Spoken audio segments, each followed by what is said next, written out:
देखिए, ये सब आजकल सेडेटिव लाइफ़स्टाइल ऐसी हो गई है लोगों की कंटिन्यूअस कंप्यूटर में बैठ के काम करना। अच्छा, क्या लक्षण है जिसके बारे में लोग जान नहीं पाते हैं अक्सर? तो न्यूरो पैलिएटिव केयर में इन सारी चीज़ों का ध्यान रखना बहुत ज़रूरी होता है कि आपकी सारी बीमारियाँ उन सबको एक साथ ठीक किया जाए। मसल्स वेस्टिंग में चले जाते हैं, मांसपेशियाँ कमज़ोर होने लगती हैं। तो ये सब चीज़ का केयर करना, उसके लिए जेंटल एक्सरसाइज होता है। के लोग जैसे यंग लोग जो है वो भी कई बार ऐसा होता है कि वो न्यूरो से प्रॉब्लम से कनेक्ट कर रहे होते हैं और उनके हाथ पैर काम करना बंद कर देते हैं। पूरे हाथों में दर्द आता है, कोई चीज़ पकड़ नहीं पा रहे हैं, तब जाके ये सब उनको पता चलता है कि यार ये बीमारी तो कुछ और है। आजकल की लाइफ़स्टाइल के हिसाब से इन सब चीज़ों का, इन बीमारियों का उम्र से कोई लेना-देना नहीं रहा है। क्या आप भी अचानक किसी जगह पर बैठे होते हैं और उठकर खड़े होने की कोशिश करते हैं तो उसमें प्रॉब्लम महसूस करते हैं? क्या आपके हाथ पैर कांपने लगते हैं? या आप पानी पीने के लिए कहीं जाते हैं और गिलास उठाते हैं तो आपको गिलास उठाने में आपका हाथ कांपने लग जाता है? इन चीज़ों के पीछे क्या वजह है? ये प्रॉब्लम क्यों होती है? इसी विषय पर चर्चा करने के लिए हमारे बीच इंटेंसिविस्ट डॉक्टर नीलिमा जी और फिजियोथेरेपिस्ट डॉक्टर अर्चना जी, जो हाईटेक हॉस्पिटल की डॉक्टर हैं, वो दोनों मौजूद हैं हमारे बीच। हम उनसे पूछेंगे इस बारे में कि क्या वजह होती है, क्या चीज़ें होती हैं जिनके बारे में अक्सर लोग नहीं जान पाते हैं। और नमस्कार, मैं हूँ रिपोर्टर वसुधा तिवारी, केपी न्यूज़ से। जी मैम, बताइए कि ये क्या है, इन चीज़ों के पीछे क्या वजह है, लोग जो जान नहीं पाते? अक्सर ओल्ड एज में ऐसा रहता है कि काफ़ी सारी परेशानियाँ बढ़ जाती हैं, जैसे कि याददाश्त का कमज़ोर होना और पार्किंसंस, अल्ज़ाइमर्स, जो कि ऐसी बीमारियाँ हैं जिनमें हाथों पैरों में कमज़ोरी, हाथ पैरों का काँपना, बहुत छोटे-छोटे कदमों से चलना, बहुत सारी चीज़ों को भूल जाना, छोटे सामान ना उठा पाना, इस तरह की चीज़ें होती हैं। तो ऐसी कंडीशंस को काफ़ी अच्छी पैलिएटिव केयर की ज़रूरत होती है। यानी कि आम भाषा में बोला जाए तो एक पूरी टीम की ज़रूरत होती है जो कि इस तरह की कंडीशंस में कोई सामान भूलने की वजह से, कोई दवाइयाँ भूलने की वजह से मरीज़ को जो तकलीफ़ें होती हैं, या फिर काफ़ी टाइम तक अगर ये बिस्तर पे ही होते हैं तो उस वजह से, जिन्हें बेड सोर बोला जाता है, कि घाव बन जाते हैं शरीर में, या खाना खाने में इन्हें तकलीफ़ें होती हैं और इस वजह से इनका कभी खाना छाती में चले जाए, जिसको एस्पिरेशन कहा जाता है मेडिकल टर्म्स में। इस तरह की चीज़ें होने से इनको बार-बार निमोनिया होना, साँस लेने में तकलीफ़ होना, बाथरूम जाने में तकलीफ़ होना, इन सब चीज़ों के लिए इनको काफ़ी अच्छी केयर की ज़रूरत होती है। बहुत सारे लोगों की, बहुत सारे डॉक्टर्स की टीम की ज़रूरत होती है, जो कि इन ऐसे पेशेंट्स को अच्छी तरह से देख सकें और कंप्लीटली उनके सारे सिस्टम्स का इलाज किया जा सके। अच्छा, क्या लक्षण है जिसके बारे में लोग जान नहीं पाते हैं अक्सर, और छोटी-मोटी ये उनको लगता है कि ये प्रॉब्लम तो बहुत छोटी है और इग्नोर कर देते हैं, लेकिन वो प्रॉब्लम धीरे-धीरे बढ़ जाती है। बढ़ने के बाद फिर उनको लगता है कि ये समस्या बहुत बढ़ गई, उसके बाद डॉक्टर से फिर वो कंसल्ट करते हैं। जी, यूजुअली ऐसा होता है कि अगर कोई मानिए धीरे-धीरे चलने लगता है, विथ टाइम उनके चलने की स्पीड में कोई फ़र्क आता है, या फिर उनको ग्लास उठाने में कोई तकलीफ़ होती है, तो आम तौर पर लोग इसे बहुत ही मामूली सी बात है, नॉर्मल सी बात है, दिनचर्या में चलते-चलते ऐसा हो गया, इस तरह से सोच के इग्नोर कर देते हैं। और ऐसा होते-होते काफ़ी वक़्त निकल जाता है और फिर उन्हें समझ में आता है कि जब बात बहुत आगे बढ़ जाती है कि अब तो बिल्कुल कदम लड़खड़ा रहे हैं या गिर जा रहे हैं, या कोई बहुत बड़ी चीज़ें भूल जा रहे हैं, या गलती से दवाइयाँ 2 बार ले ले रहे हैं, तो ऐसी कंडीशन होने पे उनका ध्यान जाता है। जनता को इस चीज़ के लिए जागरूक रहना चाहिए कि अगर आपको जब शुरुआती लक्षण दिखाई देते हैं, तो उनको उसी वक़्त में चेक करा लिया जाए, डॉक्टर की सलाह ले ली जाए, ताकि वो उसे सही समय पे डायग्नोस कर सकें, उस बीमारी को पकड़ सकें, एंड उसका सही इलाज उन्हें मिल सके, वक़्त पे मिल सके, ताकि ये आगे बढ़ने से रोकी जा सके। जी। अच्छा, ये जो न्यूरो पैलिएटिव केयर के बारे में जैसे आपने बताया, तो अभी तक लगभग जो लोग आते हैं, वो किस तरीके की सबसे ज़्यादा समस्याएँ अपनी लेकर आते हैं? ज़्यादातर इनकी यही समस्या रहती है कि काफ़ी दिनों तक बेड रिडन, यानी कि बिस्तर पे होने की वजह से, या खुद से अपने काम ना करने का सामर्थ्य होने की वजह से, ये काफ़ी सारे इन्फेक्शन से, बेड सोर्स से परेशान रहते हैं। और इनको खाना ये अच्छे से ले नहीं रहे होते हैं, उम्र ज़्यादा होती है तो इनकी इम्यूनिटी जो कि शरीर को प्रतिरोधक एक जो क्षमता होती है वो इनकी कम होती है, तो इसीलिए काफ़ी बीमार पड़ते रहते हैं। इनको पेशाब में जलन होना, पेशाब के इन्फेक्शंस होना, छाती के इन्फेक्शंस होना, ये सब बहुत कॉमन होता है और ये इन तकलीफ़ों के साथ आते हैं।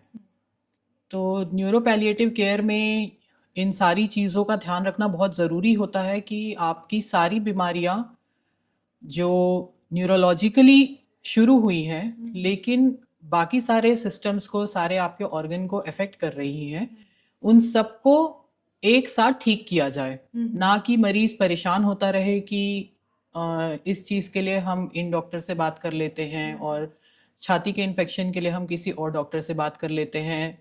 इन मरीजों को एक ही छत के नीचे, एक ही जगह पे सारा पैलिएटिव केयर मिलना बहुत ज़रूरी होता है ताकि इनको बार बार इधर कहीं जाने की भी तकलीफ ना हो और ये कम समय में सारी चीज़ों का इलाज एक साथ पाके जल्दी से स्वस्थ हो सकें।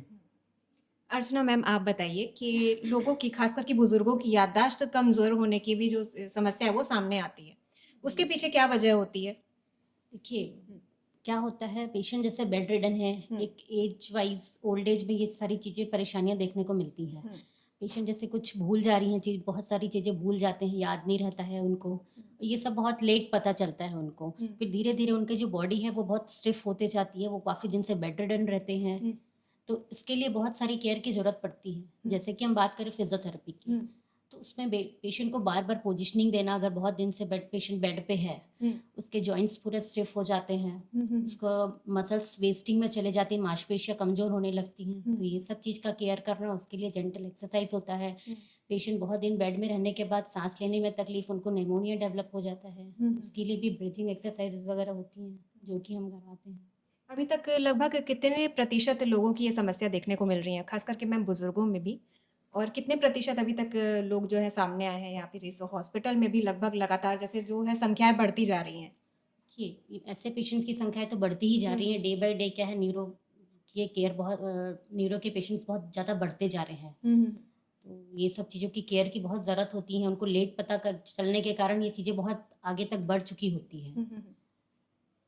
और कई बार ऐसा भी होता है मैम कि बहुत ज़्यादा सोचने के कारण, ये तो हो गई एक तरीके से बुजुर्गों की बात हम कर रहे थे, पर कई बार ऐसा भी होता है कि कम एज के लोग, जैसे यंग लोग जो हो गए, वो भी कई बार ऐसा होता है कि वो न्यूरो से प्रॉब्लम से कनेक्ट कर रहे होते हैं और उनके हाथ पैर काम करना बंद कर देते हैं, या एक साइड का एरिया प्रॉपर तरीके से काम नहीं कर पाता है, और वो उनको काफ़ी लेट समझ में आता है। तो उसके पीछे क्या वजह होती है? देखिए ये सब आजकल सेडेटिव लाइफस्टाइल ऐसी हो गई है, लोगों की कंटिन्यूस कंप्यूटर में बैठ के काम करना, जो लॉन्ग टर्म तक बैठते हैं, ऐसे लोगों को जैसे गर्दन में थोड़ा बहुत पेन होता है, झुंझुनाहट होती है उंगली में, पूरे हाथों में दर्द आता है, कोई चीज़ पकड़ नहीं पा रहे हैं, तब जाके ये सब उनको पता चलता है कि यार ये बीमारी तो कुछ और है। तब उनको समझ में आता है कि हम उनको न्यूरो को दिखाना चाहिए। धीरे धीरे ये मेनली फिजियोथेरेपी में इसका अच्छा ट्रीटमेंट है वैसे तो, लेकिन डॉक्टर से कंसल्ट करें, जितना जल्दी उनको पता चलता है उतनी जल्दी वो ठीक हो पाएंगे। और क्या चीज़ें हैं मैम, किन से बेहतर तरीके से इनका ट्रीटमेंट किया जा सकता है, और कितनी जल्दी इन चीज़ों से ये मुक्त हो सकते हैं? देखिए ये सब चीज़ों में न्यूरोलॉजिकल कंडीशन में तो टाइम तो लगता ही है, थोड़ा पेशेंस थोड़ा अब कंडीशन पर डिपेंड करता है किस सबसे बड़ी प्रॉब्लम क्या आती है मैम, जिसमें सबसे ज़्यादा टाइम लगता है? एक ऐसे भी स्ट्रोक और स्ट्रोक के पेशेंट्स रहते हैं जिनको बहुत लंबा रिहैब लगता है। ऐसे पेशेंट्स जल्दी नहीं ठीक हो पाते, धीरे धीरे उनका चलना फिरना, उठना बैठना सबकी कुछ कॉम्प्रोमाइज़ हो जाता है समय के साथ, तो वो धीरे धीरे स्टार्ट करते हैं अपन। क्योंकि ऐसे वीडियोस भी बहुत वायरल होते हैं कि मतलब हम देखते हैं, जैसे कोई सेलिब्रिटीज़ भी हो गए, या फिर छोटे तौर पर भी कुछ लोगों के वीडियोस ऐसे वायरल भी होते हैं जहाँ पर लोग चल नहीं पाते थे, अचानक उनको समझ ही नहीं आया, उनके हाथ पैर बहुत अच्छी स्थिति में थे वो। देखिए ये सारी चीज़ें बॉडी एक कभी ऑल ऑफ सडन रिस्पॉन्स नहीं करती हैं, ये अपने बॉडी में पहले से कुछ कुछ हो रहा होता है, अपन ये चीज़ों को नेग्लेक्ट करते जाते हैं, तब ये जाके समस्या एक गंभीर रूप में सामने आती है, तब समझ में आता है कि आप हमको डॉक्टर के पास जाना चाहिए, ये चीज़ बढ़ते जा रही है। मैम आप, नीलिमा मैम, आप लोगों को क्या सजेस्ट करना चाहेंगी कि इस बीमारी के लिए कितनी जल्दी आप कंसल्ट कर सकें ट्रीटमेंट को लेने के लिए, और क्या संदेश भी देना चाहेंगी? जी, आमतौर पे सबकी यही हैबिट होती है कि अगर मान लीजिए कभी कहीं दर्द हो रहा है तो एक बार पहले घर पे ही पेन किलर ले लेते हैं, खुद से 2-3 दिन वेट करके देख लेते हैं, पास में किसी केमिस्ट से पूछ लेते हैं, और उससे फिर आराम नहीं मिलता है तो चौथे 5वें दिन फिर वो अस्पताल में आते हैं, डॉक्टर के पास इलाज करवाते हैं।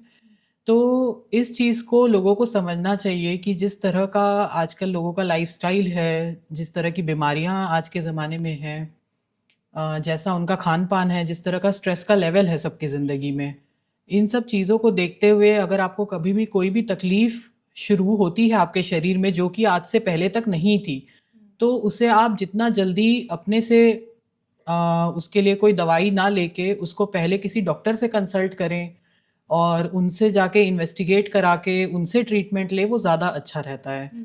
ताकि वो चीज़ जल्दी पकड़ में आए, क्योंकि कभी हमें ऐसा लगता है कि हमारी उम्र तो इतनी नहीं है कि हमें इस तरह की तकलीफ आएगी, लेकिन आजकल की लाइफ़स्टाइल के हिसाब से इन सब चीज़ों का, इन बीमारियों का उम्र से कोई लेना-देना नहीं रहा है। आजकल कम एज में भी हार्ट अटैक होते हैं, कम एज में भी स्ट्रोक होते हैं। तो अगर आपको कभी ऐसा कुछ लगता है कि आपके शरीर में कोई ऐसा लक्षण आया है जो कि आज से पहले आपको नहीं था, या कोई थकान है या सिर दर्द है या चलने की तकलीफ है, जो धीरे-धीरे बढ़ ही रही है, कम नहीं हो रही है, तो आपको तुरंत फिर डॉक्टर के पास जाना चाहिए, ताकि इसका उचित समय पे उचित इलाज किया जा सके। और मैम अपने हाईटेक हॉस्पिटल में लगभग कितनी डॉक्टर की टीमें इस न्यूरो प्रॉब्लम और जैसा कि आपने बताया कि पैलेटिव केयर जो जी। है उसको लेकर के काम कर रही हैं? हाईटेक में हाईटेक की जो पैलिएटिव केयर की टीम है, वो काफ़ी बड़ी है। मैं इंटेंसिविस्ट हूँ, आईसीयू को देखती हूँ और आईसीयू में ही ज़्यादातर इस तरह के मरीज़ आते हैं, जो एडमिट रहते हैं, काफ़ी लंबे समय तक उनको उपचार की ज़रूरत होती है। ऐसे में neuro physician, neuro surgeon, physiotherapist, intensivist, chest physician, इस तरह सब मिलके ऑर्थोपेडिशियन, जो कि पेशेंट का चलना-फिरना, उनका दिमागी तौर पे, शारीरिक रूप से, मानसिक रूप से जितना इलाज उनका संभव होता है, सब किया जाता है। तो हमारी टीम में अ, हर तरह के डॉक्टर्स मौजूद हैं, जो कि इन सारे विभागों में मरीज़ को जो भी तकलीफ़ होती है, वो एक ही छत के नीचे देख सकते हैं। तो अर्चना मैम, जैसे कोई व्यक्ति अचानक बेड पे रहता है और काफ़ी दिन तक की उसको चलने में परेशानी होती है, तो हम उसको वापस कितने जल्दी ठीक कर पाते हैं कि वो चलने लायक स्थिति में हो जाए?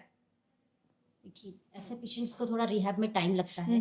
जैसे हम डेली फिजियोथेरेपी उनको देते हैं, प्रोवाइड कराते ही हैं, जैसे चेस्ट फिजियोथेरेपी हो गया, लिम्ब फिजियोथेरेपी हो गया, और हम उनको ये कोशिश करते हैं कि जल्द से जल्द वो अपने पैर पे खड़े हो पाए, ताकि वो चल के अपने घर तक जा सके ना। तो इनको कम से कम 1 वीक लगता ही है, या 15 डेज भी कभी कभी लगता है। जब तक पेशेंट हॉस्पिटल में है तब तक तो देना ही है फिजियोथेरेपी। उसके बाद में भी किसी किसी पेशेंट्स को रिहैब की नीड होती है, तो ऐसे पेशेंट्स को कम से कम 1 महीना लंबा ट्रीटमेंट तो लगता ही है फिजियोथेरेपी का। और इसमें ऐसा कुछ भी है क्या कि मतलब जैसे डॉक्टर के पास तो अपन आते ही हैं, लेकिन कुछ लोग सोचते हैं कि मेडिसिन से भी ठीक हो जाएगी, कुछ कुछ समस्याएं ऐसी जो समझ में नहीं आती है, वो डिले ही हो जाता है। देखिए, मेडिसिन अपना काम करती है, फिजियोथेरेपी अपना काम करती है, जी। इसलिए कंबाइन ऑफ ट्रीटमेंट बहुत ज़रूरी होता है। हम्म। मेडिसिन के साथ साथ अगर आप फिजियोथेरेपी लेते हैं तो पेशेंट बहुत जल्दी ठीक हो सकता है। तो जैसा कि अर्चना मैम और नीलिमा मैम ने बताया कि आजकल जो है ये समस्याएं जो न्यूरो रिलेटेड प्रॉब्लम्स हैं और न्यूरो पैलेटिव केयर की जो से रिलेटेड जो चीज़ें हैं वो लगातार लोगों में देखने को मिल रही है, और लोगों को क्या इन चीज़ों के लिए करना चाहिए वो भी उन्होंने बताया। तो सबसे बड़ी बात यही है कि अगर आपको अपने में कोई भी सिम्टम्स या अपने परिवार वालों में कोई भी सिम्टम्स ऐसे देखने को मिलते हैं कि आपके हाथ पैर कांप रहे हैं, या आपको कोई चीज़ें उठाने में दिक्कत हो रही है, या खास करके बुजुर्गों में आपको लगता है कि उनकी याददाश्त कमज़ोर हो रही है, क्योंकि अक्सर हम लोगों को लगता है कि अरे बुज़ुर्ग हैं, ये एज के कारण हो रहा है कि उनकी बहुत ज़्यादा एज हो गई है, इस वजह से ये चीज़ें हो रही हैं। तो नहीं, इस चीज़ के लिए आप डॉक्टर से डायरेक्ट संपर्क करें, उनसे कंसल्ट करें, उनके पास पूछें कि समस्या की असली वजह क्या है, और जल्द से जल्द इन चीज़ों से ठीक होने के उपाय उनसे पूछें और इनके बेटर ट्रीटमेंट लीजिए, ताकि आप जल्द से जल्द ठीक हो पाएँ। और ऐसी ही खबरों को जानने के लिए जुड़े रहिए केपी न्यूज़ के साथ। धन्यवाद।